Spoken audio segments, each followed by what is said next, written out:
Това е път на спирка Желен, Своге, който беше направен от няколко жители с отпадъци от асфалти, които остават от правене на пътя. И есента миналата година и пролета дойдоха от ЖП-то да правят жп-ската линия, фирма Трасе и още някои други фирми. И ни разораха пътя. Ето сега как изглежда пътя. Кал навсякъде. А всичко беше, така да се каже, асфалтирано.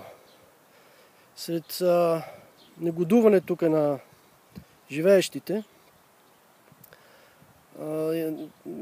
в израз към строителите, те не бяха обещали, че като завършат, ще го насипат и валират. Само че това не стана и в това бяхме сигурни, че няма да стане. Затова се писа началото на март месец 2014 година до всички общински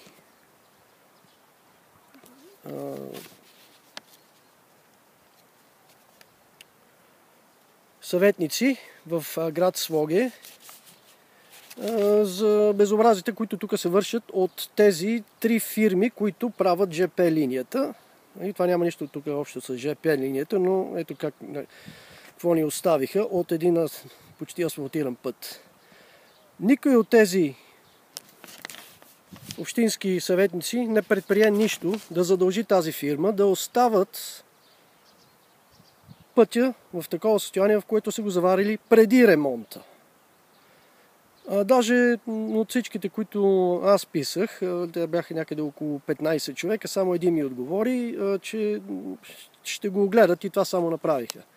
И също така се вижда и еврофондовете тук, за какво се плаща на архитектите, които не правят никакви проекти. Парите са дадени от европейските фондове, обаче тук никой не прави проекти и така изглеждаме. И следващия път, когато ще гласувам за кмет, който ще премахне всичките тези некадърници и негодници, общински съветници, които нищо не правят и не си вършат работата.